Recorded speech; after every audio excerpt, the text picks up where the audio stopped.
This happened when I was 17. It was late fall, cold enough that you could see your breath at night.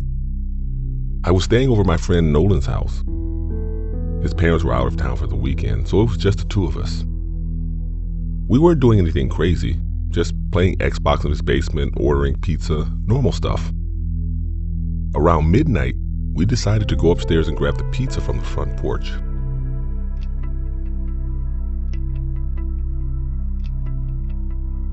The delivery guy had already dropped it off.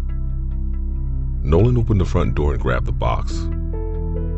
That's when he paused.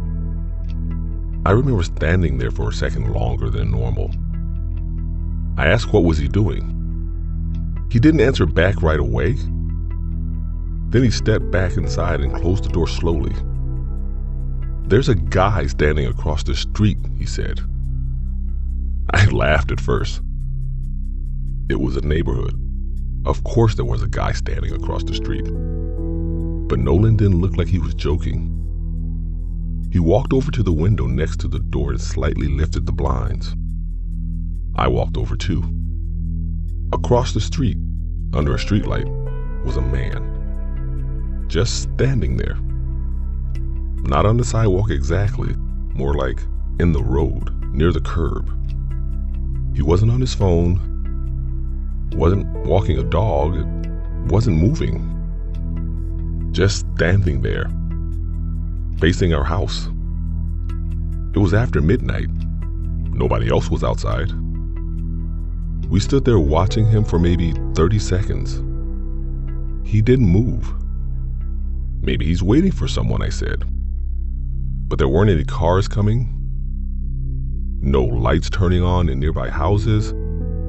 After another minute, Nolan closed the blinds completely. "Whatever," he said. "Let's just go downstairs." We tried to ignore it, but it stuck in my head. About 20 minutes later, Nolan's dog started growling. Not barking, growling. Low. Continuous. He never did that unless someone was at the door. We muted the TV. The house was quiet. Then we heard it. A soft knock. Not on the front door, on the side door. The side door led into the garage. Nobody ever used that door unless they were already inside the property. Nolan looked at me. Neither of us said anything. Then the knock came again. 3 slow taps. Nolan's dog started barking now. Loud. We both stood up. He walked upstairs first. I followed. The house felt different suddenly. Too quiet between the barks. But we didn't turn on any extra lights. We went straight to the kitchen, where we could see part of the driveway through the side window. At first, I didn't see anyone. Then I noticed movement near the garage. The same man, standing near the side door. He wasn't knocking anymore. He was just standing there, looking at the door. Nolan whispered, "Why would he walk up here?" That's when it really hit me. He hadn't just been standing across the street randomly. He had been looking at the house, watching. We backed away from the window slowly. The dog was losing it now. The man didn't try the handle, didn't force anything. He just stood there. After maybe 15 seconds, he stepped back, walked down the driveway, and instead of going back across the street, he walked down the sidewalk, past the house, out of view. We waited. Neither of us spoke. Nolan finally said, "I'm calling my dad." His dad told him to call the police.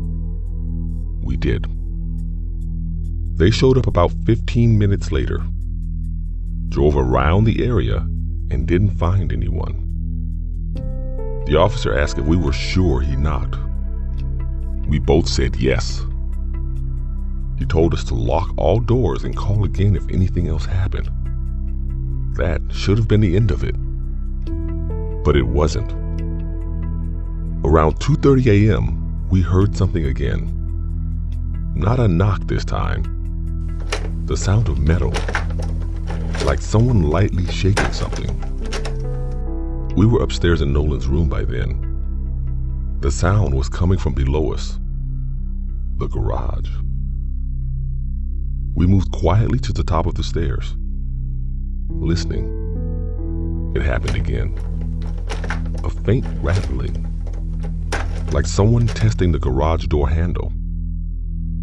Nolan looked terrified now. He whispered, "He came back." The dog started barking downstairs again. We didn't go down this time. We called the police immediately. While we were on the phone, the rattling stopped. Complete silence. The police arrived faster this time, lights flashing outside. We watched from Nolan's bedroom window. They searched around the property. One officer walked into the backyard with a flashlight. After about 10 minutes, they came back to the door. They said they didn't find anyone. But one of the officers mentioned something that stuck with me. He said there were fresh footprints in a thin layer of frost near the garage. Footprints that led from the sidewalk, up the driveway, to the garage door, and back again. He told us to stay inside the rest of the night. We didn't sleep at all. Every small sound made us jump. The heater kicking on. Branches hitting the house. Everything sounded like footsteps. The next morning, Nolan's dad came home early. We told him everything. He checked the garage camera. There was no footage. The camera had been unplugged. Neither of us had touched it. That was the part that bothered me most. The guy hadn't just wandered up. He'd gone to the side of the house, where there were fewer windows, where he couldn't be easily seen. And somehow he knew exactly where the camera was. We never saw him again. But every time I think about that night, I remember how long he stood across the street, just watching, like he was deciding whether to try or whether we were worth the risk.